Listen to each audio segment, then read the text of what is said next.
Good and bad, we appreciate by contrasts. Happiness and suffering, appreciate by contrast. If there was no darkness, you would not even appreciate what light is. Shakespeare said that. Is it? Yeah. Clever guy.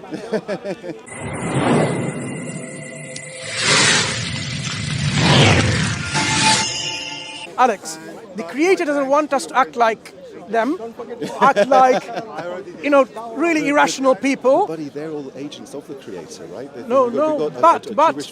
But there is a code of conduct. There's a code of conduct the creator wants us to follow. The creator has given us a particular set of operating system in ourselves, which we can operate within our moral behavior or our moral code. But he wants us to exercise our moral behavior within a set of boundaries which are acceptable. He doesn't want us to be mocking and sarcastic and insulting and denigrating and putting people down. He says, no. Even though we are able to do that because of your free will, the creator doesn't want us to use that. He says it is not a good code of conduct. So when you see the exercising of these free will, it is not that the creator is somehow defunct or doesn't exist. It is because the creator has endowed within us this faculty of free choice. And with that free choice, we will be accountable for how we used it. Because we are created for a purpose. The creator could have made us all perfect, like robots, right? Imagine someone wants to stab and it becomes butterflies. Someone wants to say something bad to you, wow, flowers drop up from his mouth. Like that one. Yeah? Imagine. Could we live in that world, please? But in that world, there is a world where there will be all happiness, tranquility, joy, and bliss, but that's the hereafter in paradise. You have to really work for it to go there. But if that happened here, then you would say, I have no free will, I have no free choice. I want to, these people, I want to just slap this guy because it don't make any sense. For example, right? Alex wanted to, but he can't. The moment he wants to slap his hand, butterflies and all these things. So you will say, like, where's my free will? So you will say that I don't have a free will. Or perhaps I'd say, what am I doing thinking about stabbing people? Thank you for turning it into a butterfly and teaching me what an idiot I was trying to stab the fella. Yeah, so... You can have lots of free will, but just not the free will to be a... So free will not to do anything person. evil. Yeah. So then once you'll still find, if you have not free will to do anything evil, then what is the distinction between evil and good? Are you doing anything good or evil? Because you don't know what evil is. Because you can't do anything evil. So what you're doing, you don't even know whether it's good or not, because you think it's good.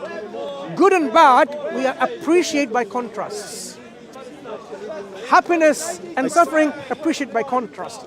If there was no darkness, you would not even appreciate what light is. Shakespeare said that. Is it? Yeah. Clever guy. Yeah. But this is something that is generally understood in our understanding of, this again, some kind of the comparison and contrast. We can appreciate the world. Beauty and not beauty and so on, you appreciate. Come on, Alex, of course. He knows that very well. So we go by... I think I'm... of course. You're the first person today who said that. So when it comes to multiple causative agents of our universe, it doesn't seem rational to subscribe to that view. In fact, the view which is most rational is that there is only one absolute entity who possesses will, intent, and of course power. We can go even beyond that and we can say, what else does that agent, the originator of the universe, has as a sort of characteristics? Will, of course, the intention. Power has to be. Without energy and power, you can't be. Self-awareness has to be, otherwise, you're back to your kitchen example, nothing's going to happen. When you have self-awareness, when you have power, and then you have will, this is now becoming a personal agent. Like yourself making tea, a personal agent. When you have a personal agent, has a reason why he created us.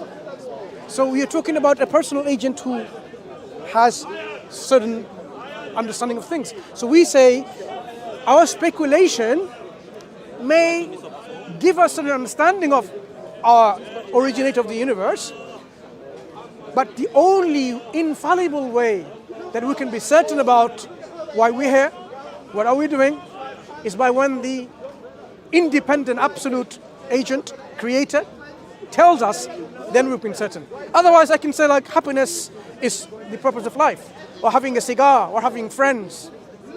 Yeah, that could be it. But people can come up with their own ideas of what is the purpose of life. That is why we say the purpose of life can only be known for certainty, with certainty, when our originator tells us.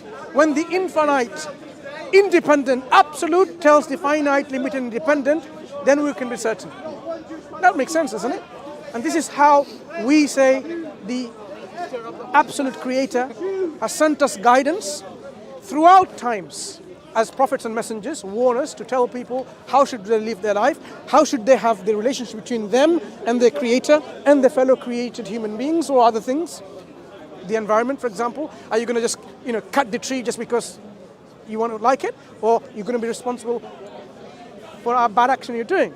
So in Islam, we have to look after the environment, let alone people, whether they're poor or rich and so on. So there is a whole do's and don'ts for a reason, so that we operate within this life to be successful here and successful in the hereafter, because that's why we are placed here. We could have been placed directly into the place you said, like happiness, without any of the, love and the feeling of joy and bliss and tranquility.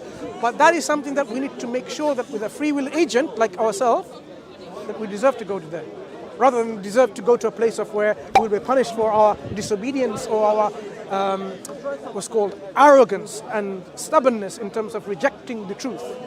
So Quran is something that I would advise you or recommend you to look into, where ask yourself, if this Quran is not from God, what do I expect it to say or expect it to have information about? You can have falsification tests for it, to disregard it.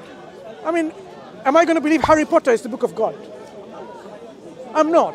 Firstly, it doesn't say it's from God, so why am I going to even bother? Yeah? So any book people bring to you, you're not going to say, okay, maybe it's from the creator of the cosmos. It needs to demonstrate, it needs to give us something that our heart and our mind will be content. Our heart and our mind needs to be content that this seems to be a piece of information or a book that I can, with some satisfaction and contentment, accept it's from God. But it cannot be from other than God. That is what we need to operate our minds. So how did people put God's word into effect before there was books? So the books are pretty new. The information that we have from our Creator is from day one when human beings were placed on this earth. Our Creator has been sending guides, warners, prophets and messengers who tell people what the purpose of life is, how should they live their life. Some of them came up with instructions as books. Some of them were just simply reminding what the other books was, the codes of life, the codes, you can say the divine guidance which are codified in a book form. So there are many books in the past. We believe that's the difference. The final book, the final guidance from God has been sent through the final messenger. So Islam is not a new religion. Islam is the culmination, the perfection, or the end of God's prophets and messengers and his message, his guidance, with the final prophet of the final messenger. That means every other prophet and messenger that came with the same message of subscribing and surrendering oneself to the will of that creator. Do you not often surrender your will to say, okay, fine, you know what, I agree? We do. So we just simply need to surrender our will to the will of the one we can surrender to. Because if he's the one who created us, why am I going to be arrogantly saying, no, I know better how to conduct my life rather than the one you created me?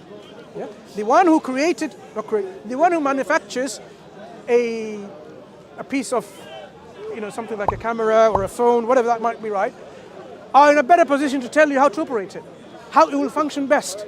Imagine now this is not waterproof. I try to now film underwater. It's going to get damaged. It's not going to work.